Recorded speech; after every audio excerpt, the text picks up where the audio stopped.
Bonjour et bienvenue dans ce nouveau tutoriel. Donc ce tutoriel, je l'ai appelé courbe bonus, c'est parce que je vais vous expliquer deux ou trois autres choses sur les courbes, bien sûr. Donc on va commencer tout de suite. Donc on va créer une courbe. Mais avant, comme d'habitude, je vous mets le petit screen cascade. Je pense à le mettre avant, j'oublie à chaque fois. N start, ça c'est facile. Hein. En même temps, ça vous montre comment le mettre si vous voulez faire des tutos. NT, même si j'avais fait plusieurs tutos dans le domaine. Donc Shift A, donc j'ai ajouté une courbe de type Bézier. Voilà, je vais me focaliser sur cette courbe. Point du pavé numérique, pour me focaliser. Je vais aller dans courbe. Et ici, dans courbe 3D, donc je vais mettre full ici pour pouvoir faire quelque chose de complet, hein, parce que si je mets alt, ça peut me créer un câble. En fait, ce que je veux créer, c'est un câble.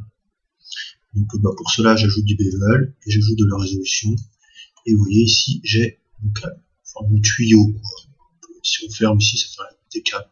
On pourra remettre des courbes plus petites à l'intérieur pour faire un genre de câble électrique, par exemple. Donc on va prendre cette courbe et je vous avais montré dans le précédent tuto qu'on pouvait faire S ici, vous voyez, pour réduire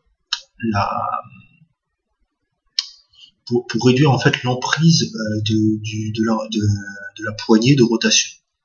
Ici, si je fais une grande poignée de rotation, je fais R, elle a beaucoup plus d'influence que si je fais une toute petite poignée de rotation, vous voyez qu'elle a beaucoup moins d'influence. Bon, elle a de l'influence sur toute la courbe, mais la poignée, en fait, ici au niveau de la courbure que vous pouvez voir, c'est la courbure qui suit la poignée, elle est beaucoup plus importante.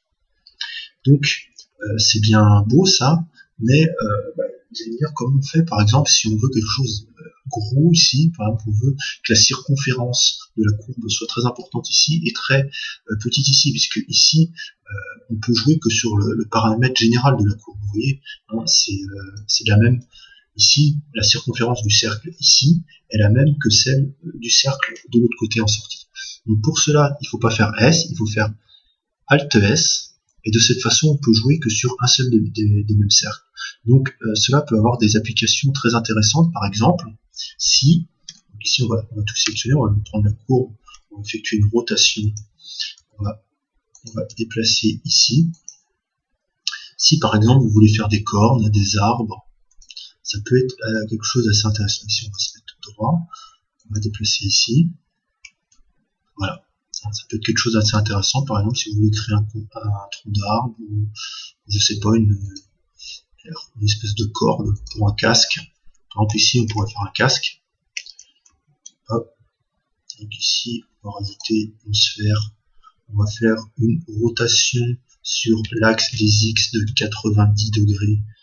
On va mettre entrée, on va passer en mode edit, on va passer en mode filaire, donc pour voir ce qui se passe à travers. A pour tous les sélectionner, on fait B ici pour sélectionner, on supprime toute la partie basse ici. Donc de cette façon, là, je vais faire un CTRL 2 pour ajouter de la subdivision. Donc là, je vais pouvoir le déplacer. Donc, par exemple, je peux déplacer ça ici. Donc, on va voir ce que ça donne au-dessus. Ouais. Donc c'est succinct. C'est vraiment pour faire la démonstration, hein, c'est pas quelque chose, c'est pas du grand art. Et ici, par exemple, je reprends ma courbe de l'autre côté, je fais une rotation sur l'axe des Y de 90 degrés. RY encore 90 degrés. En fait, j'aurais dû faire une rotation de 180 degrés. Et puis, je redéplace ici. Et vous voyez, j'ai créé une corne pour mon casque. Voilà. Et puis, ce qui est intéressant, c'est qu'on peut entièrement modifier cette courbe comme on veut. Ce que j'aurais pu faire ici, au lieu de dupliquer ma courbe, donc ici on va la supprimer, on va faire X, delete, on va reprendre cette courbe, on va aller dans les modifieurs et on va lui ajouter un modifieur de type mirror, sur l'axe des Y, et en fait ce qu'on peut faire ici, c'est qu'on peut déplacer les deux courbes par rapport au centre de gravité qui se situe ici du modèle. Donc ici on peut sélectionner les deux, et on va déplacer, voilà, et on va repasser en mode objet et on va redéplacer. Donc,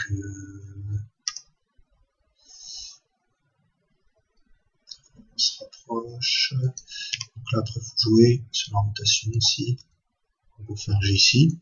Et vous voyez, ici, maintenant, j'ai mon casque avec mes deux cordes. Et ce que je peux faire, c'est que si je fais une modification d'un côté, ça le fait de l'autre. Bon, après, vous pouvez faire ça de façon un peu mieux, parce que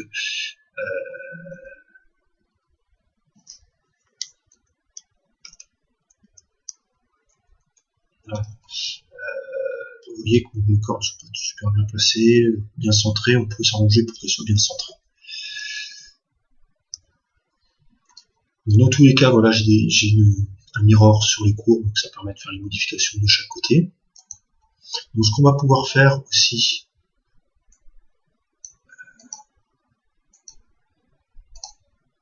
on va laisser en tangente.